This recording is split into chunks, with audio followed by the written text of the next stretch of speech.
Tiga Senior. Selamat datang dalam podcast Di Balik Sejarah, ruang tempat kita menelusuri kisah-kisah yang membentuk peristiwa. Aku Namira akan menemani Sobat Pro 3 dalam perjalanan sejarah kali ini. Karena setiap jejak ada cerita dan setiap cerita selalu ada makna. Untuk episode pertama ini, rasanya tidak ada yang lebih tepat selain membahas simbol yang selalu hadir di bulan Agustus. Kira-kira apa nih yang kepikiran? Ya, bendera merah putih. Mungkin gapura mulai dihiasi juga dengan nuansa merah putih saat ini, menandakan semangat kemerdekaan Indonesia. Pokoknya, begitu masuk Agustus, pasti nih rasa nasionalisme akan terus meningkat di tengah-tengah kita. Tapi pernah gak sih kepikiran, kenapa sih kok bendera itu merah putih? Kenapa gak hijau biru atau merah kuning? Dan lebih menarik lagi, apakah merah putih itu baru ada setelah Indonesia merdeka? Kalau kamu berpikir seperti itu, tenang, aku juga sempat berpikir seperti itu. Padahal ternyata cerita merah putih itu jauh sebelum Bung Karno membacakan teks proklamasi. Bahkan ratusan tahun sebelum adanya Indonesia. Nah, coba sekarang kita bayangkan. Kita sedang naik ke mesin waktu, bukan ke tahun 1945 ya. Bukan juga ke masa penjajahan Belanda, tapi ke abad 6 sampai abad ke-7 yang lalu. Nah, saat itu belum ada Indonesia. Yang ada saat itu cuma kerajaan-kerajaan Nusantara. Salah satunya Kerajaan Majapahit. Mungkin waktu itu kita akan melihat kapal-kapal dagang bersandar di pelabuhan. Prajurit kerajaan berjalan membawa tombak. Para pedagang datang dari berbagai penjuru Asia, dan di tengah keramaian itu berkibarlah panji-panji kerajaan. Yang menarik, panji-panji itu didominasi dengan warna merah putih. Dalam berbagai sumber sejarah seperti Pararaton, Negara Kertagama, dan kajian Direktorat Sejarah Kementerian Pendidikan dan Kebudayaan disebutkan bahwa Majapahit menggunakan panji dengan unsur warna merah dan putih. Tetapi perlu diingat, bentuknya belum seperti bendera seperti sekarang ya.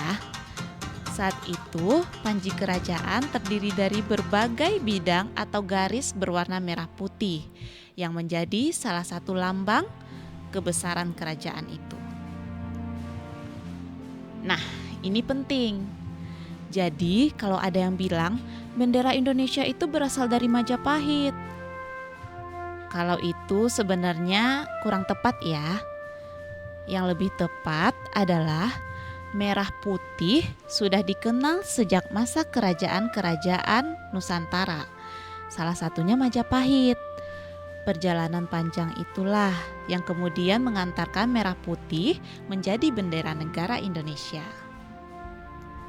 Lalu pasti muncul pertanyaan lagi nih, kenapa sih harus merah putih? Ternyata dalam berbagai tradisi masyarakat Nusantara, merah itu memang sudah dimaknai sebagai lambang keberanian, semangat hidup, bahkan darah yang menjadi sumber kehidupan. Sementara putih melambangkan kesucian, ketulusan, dan niat yang bersih. Jadi, dua warna itulah yang sudah hidup di tengah masyarakat jauh sebelum Indonesia merdeka. Makanya, ketika kerajaan Majapahit runtuh, merah dan putih itu tidak ikut hilang. Bahkan, ketika kerajaan-kerajaan lain bermunculan, merah dan putih itu tetap ada. Sampai ketika bangsa Eropa mulai datang dan menjajah Nusantara, dua warna itu masih terus hidup dalam ingatan masyarakat. Seolah-olah merah putih itu sedang menunggu waktunya, menunggu saat yang tepat untuk menjadi simbol pemersatu bangsa. Nah, sekarang kita melompat ke awal abad 20. Saat itu, rakyat Nusantara mulai sadar kalau mereka sebenarnya memiliki nasib yang sama. sama-sama dijajah, sama-sama ingin merdeka.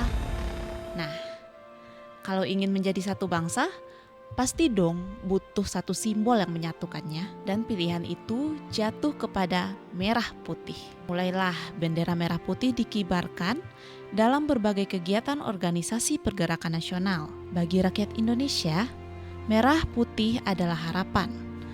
Tetapi bagi pemerintah kolonial Belanda, itu merupakan ancaman.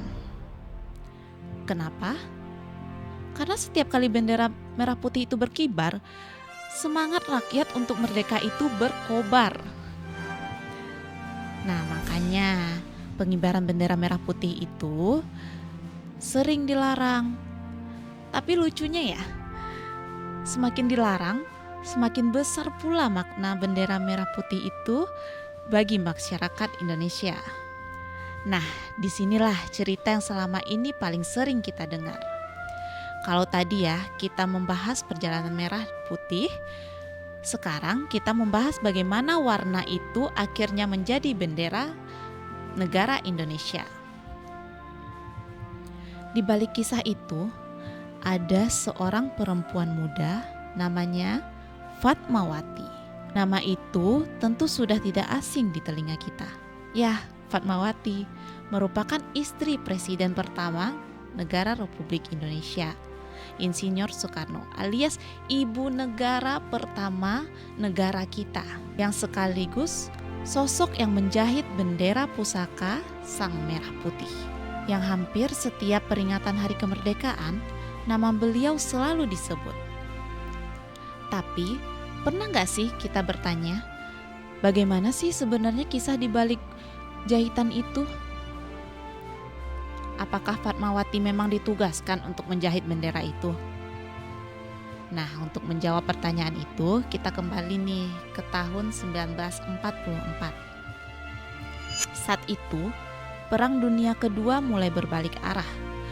Jepang yang masih menduduki Indonesia mulai terdesak karena kekuatan militernya terus melemah setelah mengalami kekalahan di berbagai medan perang melawan sekutu. Kondisi itu membuat pemerintah Jepang berusaha menarik simpati rakyat Indonesia.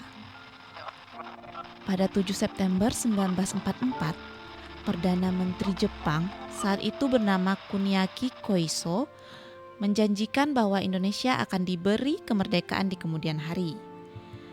Beberapa minggu setelah pengumuman itu, 2 lembar kain katun berwarna merah dan putih diberikan kepada Fatmawati oleh Hitoshi Shimizu melalui seorang pemuda bernama Khairul Basri. Kala itu, Fatmawati sedang mengandung anak pertamanya. Meski sedang di tengah situasi perang yang begitu keterbatasan, ia tetap duduk di depan mesin jahit tangan dan mulai menyatukan 2 lembar kain merah dan putih menjadi sebuah bendera yang berukuran 2 kali 3 meter.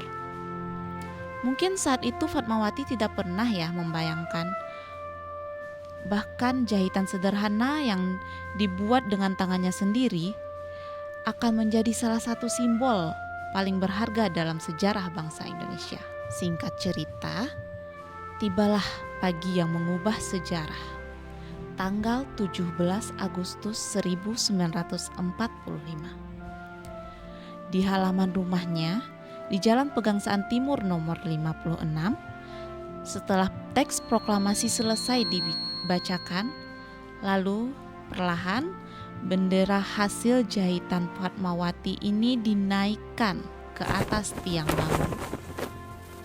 Namun suasana saat itu masih sederhana. Belum ada pasukan kehormatan, belum ada upacara yang megah seperti yang sekarang. Nah, inilah bagian yang sering disalahpahami.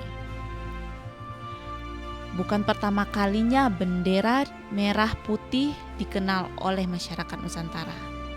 Tetapi inilah pertama kalinya bendera merah putih resmi berkibar sebagai bendera negara Republik Indonesia yang merdeka. Dan sejak hari itu, 2 warna yang telah menempuh perjalanan ratusan tahun itu akhirnya menemukan tempatnya. Ya, sebagai lambang sebuah negara. Kalau dipikir-pikir, luar biasa ya. Selembar kain, 2 warna, tetapi mampu loh menyatukan jutaan orang yang berbeda suku, berbeda bahasa, budaya, bahkan pulau. Jadi, lain kali ketika Sobat Pro3 melihat bendera merah putih berkibar, coba ingat satu hal. Yang sedang berkibar itu bukan sekedar bendera, melainkan cerita panjang tentang keberanian, persatuan, dan harapan bangsa Indonesia. Selamat menyambut Hari Kemerdekaan. Aku Namira pamit undur diri. Sampai jumpa di episode selanjutnya.